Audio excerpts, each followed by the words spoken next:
The forests of Valdoria had not heard the sound of a true wolf's howl in 50 years, and the silence had become a kind of religion. Mothers taught their children that the great black beasts were gone forever, burned out of the northern wilds by silver fire and holy steel. And the human aristocracy raised monuments to their own victory. Stone wolves with cracked jaws displayed upside down from city gates, their throats pierced by iron spears. The renegade hunters, that elite order of wolf killers sworn directly to the crown, had grown fat on the legend of their own success, parading through towns with cloaks woven from the pelts of dead creatures who had once been men. But deep within the rotting heart of Blackthorn Forest, where the trees grew so thick that sunlight died before it touched the ground, something ancient still breathed. Rowena Blackwood crouched atop the shattered bones of an old stone tower, her silver cloak pulled tight against the wind, and beneath the hood her eyes were not the brown or blue of ordinary girls. They glowed amber in the darkness, faintly like dying embers catching a sudden breath of air. She had been running for 6 years now, since the age of 13, when the harvest moon had risen fat and red above her village, and her bones had cracked and reshaped themselves in front of everyone she had ever known. She remembered the screams most of all, not her own, but the screams of neighbors who had once patted her head and offered her bread. Within a week, the renegade hunters had arrived, and within a month her village had been burned to the ground, not because anyone there had helped her, but because the hunters believed that anywhere a wolf had lived deserved nothing but ash.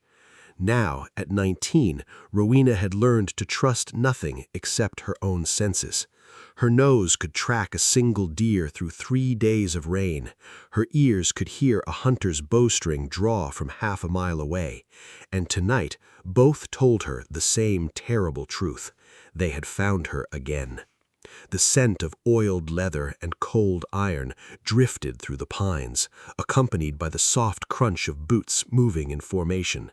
At least 12 of them, maybe 15, spread wide in a crescent formation designed to trap her against the river. They had learned her patterns, anticipated her escape routes, and for the first time in months, genuine fear flickered behind Rowena's golden eyes. But fear, she had also learned, was simply hunger wearing a different face. The hunters had come with silver chains and iron cages designed specifically for her kind, but Rowena had stopped being afraid of metal the night she discovered what she truly was.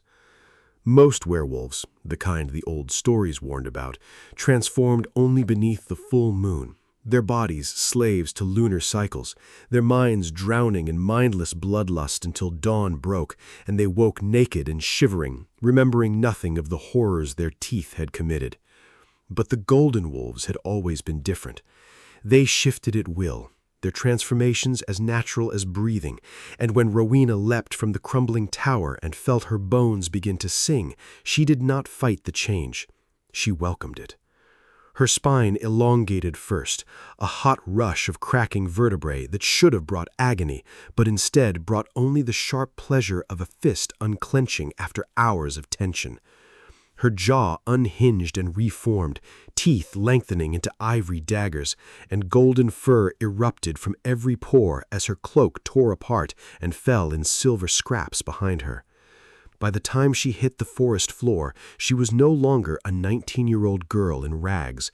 She was a wolf the size of a warhorse, her coat the color of summer wheat under moonlight, and when she opened her jaws and roared, the sound carried for miles, a challenge, a warning, and a promise all at once.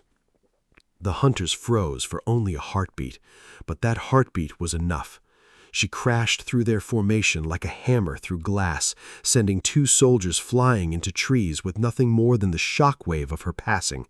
Silver-tipped arrows bit into her flank, drawing lines of fire across her ribs, but golden wolves healed faster than ordinary beasts, and by the time the 3rd arrow struck, the first 2 wounds had already begun to close. She spun and snapped, not killing but disabling. A bite to a sword arm, a claw across a knee, a shoulder check that sent a screaming man tumbling into the river. Commander Celine Vale had taught her hunters to fear no monster, but as Rowena turned to face the remaining soldiers with blood dripping from her golden jaws, she saw something in their eyes that no amount of training could erase, the ancient, primal terror of prey realizing they had walked into the wrong predator's den. Then she ran, because even a golden wolf could not fight an army alone, and the howls of reinforcements already echoed through the southern pass. The hidden sanctuary beneath Blackthorn Forest had no doors, no torches, no paths that any ordinary map could trace, and that was precisely why Rowena had survived there for nearly a full season without the hunters ever finding its entrance. To reach it, one had to crawl through a submerged tunnel beneath the eastern waterfall, hold breath for nearly 2 minutes while blind in freezing black water, and emerge into a cavern that smelled of old earth and older magic, a place where the walls themselves seemed to hum with the memory of voices long since turned to dust. Rowena had discovered it by accident 3 months ago, fleeing from a pack of hunter hounds that had nearly torn out her throat, and the moment she had dragged her dripping body onto the cavern floor, she had felt something shift inside her chest, like a key turning in a lock. The murals came first, vast paintings carved directly into the stone, depicting wolves with golden eyes standing shoulder to shoulder with human kings, building cities rather than burning them. Then came the bones, the skeletons of great wolves laid reverently in circular tombs, their skulls adorned with crowns of woven silver and dried flowers that should have crumbled centuries ago, but somehow remained fresh. And finally, beneath a collapsed altar that took her 3 days of digging to uncover, she found what she had not even known she was searching for, a wooden chest no larger than a bread loaf, bound in leather that had not rotted, containing a single object wrapped in silk. The golden torque was warm to the touch, a twisted band of metal that seemed to drink the light from the cavern and return it as something softer, something kinder. When Rowena lifted it, she saw her reflection in its polished surface, not the frightened girl who had run from her village 6 years ago, and not the beast who had torn through hunters just hours earlier, but something in between, something she did not yet have a name for. The torque spoke to her without words, filling her mind with images of a man whose face she had never seen but somehow recognized. Broad shoulders, wild black hair, and eyes exactly the same shade of gold as her own. Cale Blackwood, the golden wolf, the alpha king who had nearly united the 5 scattered clans before vanishing during the final war against humanity. And standing beside him, in the vision, her hand resting on his chest as if she owned his very heartbeat, was a young woman with cold gray eyes and the unmistakable posture of a killer. Celine Vale, before she became commander of the renegade hunters, before she became a monster, before she became Rowena's mother and abandoned her to save the world from a prophecy that might never have been true. The Shadow Pack found her 3 weeks later on the frozen banks of the Greywash River, and Brannock's first instinct was to kill her where she stood. He had seen golden wolves before, exactly one, in fact, when he was a cub of 7 winters, and his father had brought him to kneel before Cale Blackwood, the last true Alpha King. That memory had faded into legend over the decades, something old wolves whispered about around fires, while younger wolves rolled their eyes and sharpened their claws. But when Rowena emerged from the tree line, with the golden torque glowing against her throat and her amber eyes unblinking, Brannock felt his scarred face tighten with something he had not experienced in 20 years: recognition. She was small for a wolf, barely 5.5 feet in her human skin, and her cloak was torn in a dozen places, and her hands trembled from cold and exhaustion and the sheer terror of standing before 20 armed warriors who had every reason to tear her apart. But she did not run. She did not beg. She simply lifted her chin and said, "I am Rowena Blackwood, daughter of Kale, and I have come to remind the Shadow Pack what loyalty means."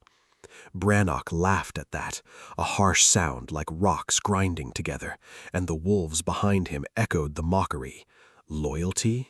The Shadow Pack had been abandoned by the Golden Bloodline 40 years ago, left to starve in the northern wastes while human hunters picked off their cubs one by one. They owed nothing to a half-breed girl wearing her dead father's jewelry. But when Brannock moved to strike her down, his claws extended and his lip curled back from yellowed fangs, Rowena did something he did not expect. She transformed, not into a beast, but halfway, her eyes blazing gold, her teeth sharpening, her fingers elongating into claws, while the rest of her remained human. She caught his wrist before the blow landed, and her grip was iron, and her voice was soft. "You loved him," she said. "I can smell it on you, the way you still wear the braid he tied in your fur when you were 7 winters." Brannock froze, because no one knew that, no one. And in that frozen moment something cracked open in his chest, not trust, not yet, but the possibility of trust, which was far more dangerous. He did not kneel to her that night, and he did not call her Alpha, but he let her sit by his fire, and he did not let anyone else kill her.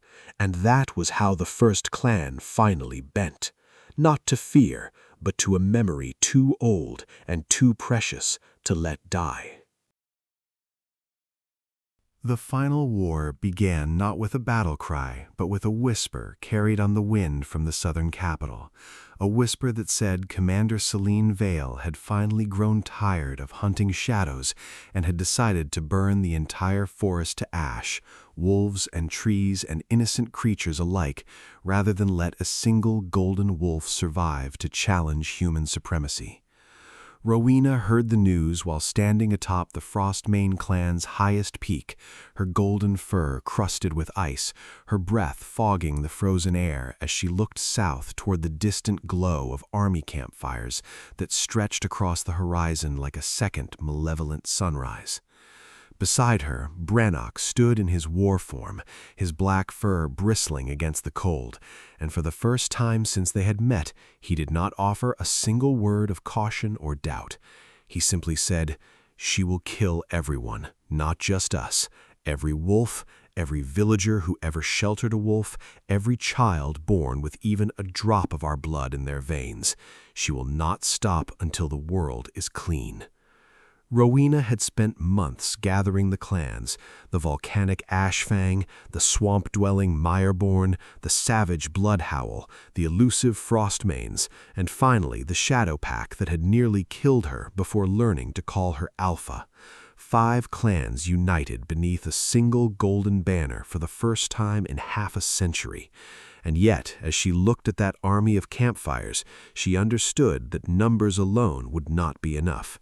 Celine had silver fire catapults capable of turning a mile of forest to cinders in minutes. She had 3,000 trained hunters, each one raised from childhood to feel no pity for the creatures they slaughtered. And she had something even more dangerous, the absolute certainty that she was right, that every wolf she killed was a monster prevented, that the prophecy she had been fed as a young woman, the prophecy that said a golden wolf would one day drown the world in blood, justified any atrocity committed in its name. Rowena closed her eyes and remembered the vision the Torque had shown her, Celine laughing, young and unburdened, her hand on Kale's chest as if she had never known a moment of hatred. Somewhere inside the cold commander, that woman still existed, buried beneath decades of fear and guilt and the unbearable weight of choices made for what she believed were the right reasons. The battle ahead would not be won by claws alone. It would be won by reaching through the fire and finding the mother who had abandoned her daughter not out of cruelty, but out of a love so twisted it had become indistinguishable from destruction. The throne hall of Valdoria had never witnessed such carnage.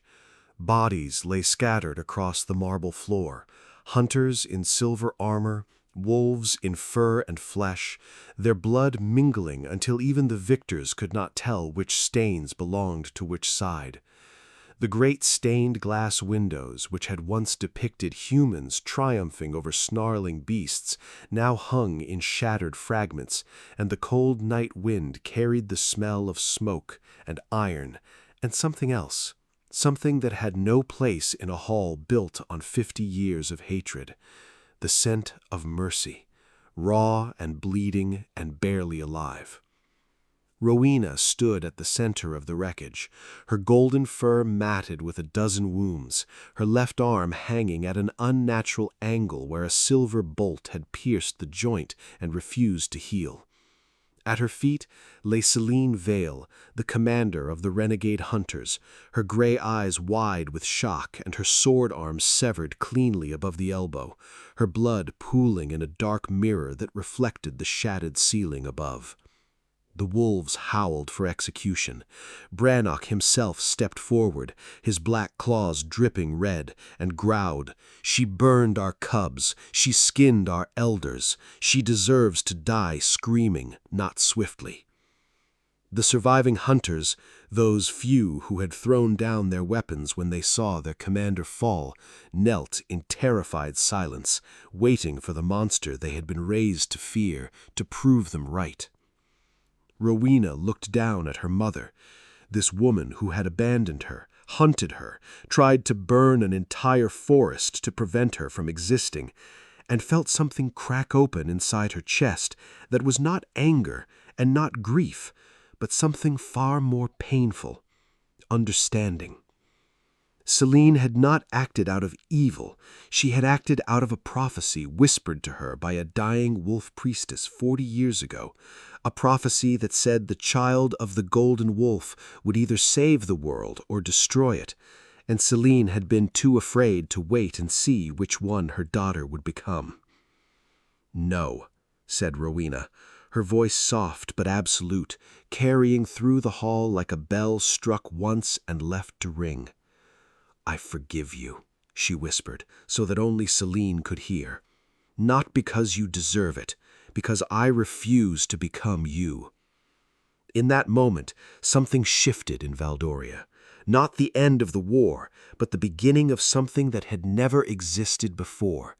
A future not carved from fear, but planted like a seed in blood-soaked earth, waiting for the rain. The last golden wolf rose to her feet, turned her back on vengeance, and walked out of the throne hall into a world that would take generations to heal. But for the first time in 50 years, the forests of Valdoria heard the sound of wolves howling not for war, but for hope.